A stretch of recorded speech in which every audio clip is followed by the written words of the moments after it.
اس آیت مبارکہ کے بارے میں یہ نوٹ کر لیجئے کہ اس آیت کے حوالے سے حضرت ابو ذر غفاری رضی اللہ تعالیٰ عنہ کی رائے قائم ہو گئی تھی کہ سونا اور چاندی اپنے پاس رکھنا مطلقاً حرام۔ جو لوگ کہ سونا اور چاندی اپنے پاس رکھتے ہیں، جمع کرتے ہیں، گاڑتے ہیں، ان کو کنز بناتے ہیں، خزانہ بناتے ہیں، اس کے لیے یہ رائے اگرچہ ان کی صحیح نہیں تھی، اس لیے کہ جو دین کا عام قانون ہے وہ یہ ہے کہ انسان حلال ذریعے سے کمائے، اس میں سے جو وہ خرچ کرے اللہ کی راہ میں وہ ٹھیک ہے، اس کو قانون ملے گا۔ اگر وہ کچھ رکھتا ہے اپنے پاس تو وہ حرام نہیں ہے، بلکہ پھر یہ کہ وہ اس کی اولاد کو منتقل ہو جائے گا، قانونی وراثت ہوگا۔ اگر اپنے پاس کچھ رکھنا ہی نہ ہو تو پھر وراثت کس چیز میں ہوگی؟ اس لیے قانون تو وہی ہے،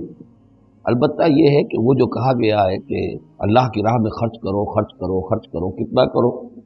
قل العفو، تو یہ ایک روحانی تعلیم ہے، اخلاقی تعلیم ہے کہ جمع نہ کرو، اللہ کی راہ میں خرچ۔ البتہ جو مال بھی آپ نے جمع کیا ہے، آپ نے حلال ذریعے سے کمایا تھا اور اس کی زکوٰۃ بھی آپ نے ادا کر دی ہے، تو وہ مال آپ اپنے پاس رکھ سکتے ہیں، خواہ وہ سونے اور چاندی کی شکل میں۔ چنانچہ اسی پر پھر فیصلہ ہوا حضرت عثمان کے زمانے میں، اور چونکہ حضرت ابو ذر غفاری اس پر اڑے ہوئے اور اس سے ایک فتنہ پیدا ہو رہا تھا مسلمانوں کے اندر، ایک اختلاف، تو پھر حضرت ابو ذر غفاری کو حضرت عثمان نے حکم دے دیا تھا کہ وہ مدینے سے باہر چلے جائیں، وہ پھر ایک صحرا میں کسی جگہ پر کٹیا ڈال کر رہتے۔ میرے نزدیک اس آیت کا اصل محل اور مقام جو ہے اس کو سمجھنا چاہیے، اور وہ ہے ان لوگوں سے متعلق ہے یہ مسئلہ جو دین کا کام کریں، احبار ہیں، رہبان ہیں، یہ لوگ اپنا وقت، اپنی صلاحیتیں، اپنی قوتیں لگاتے ہیں دین کے۔ عام لوگوں کا معاملہ اور ہے، وہ کاروبار کر رہے ہیں، کوئی پروفیشن ہے، کوئی اپنا اور بزنس ہے، اس کے حوالے سے ان کے پاس آمدنی ہو رہی ہے۔ انہیں جو بھی آمدنی ہو رہی ہے وہ اللہ کے دین کی وجہ سے،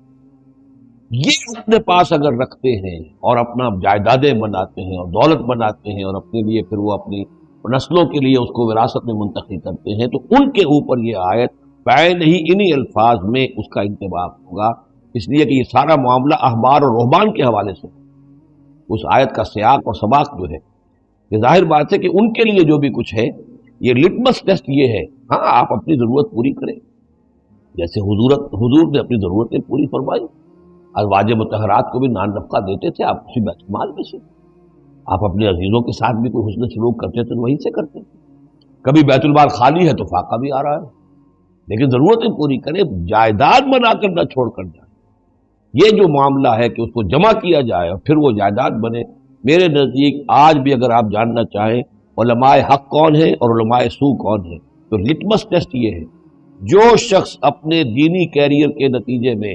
پھر جائیداد بنا کر اور دولت چھوڑ کر بڑا ہو، وہ علماء سو میں سے لا محالہ، اس میں کسی شک و شبے کی گنجائش نہیں۔ میں اسے لٹمس ٹیسٹ کے طریقے سے بیان کر رہا ہوں۔ یوم یحمى علیہا فی نار جہنم فتکوی بہا جباہہم،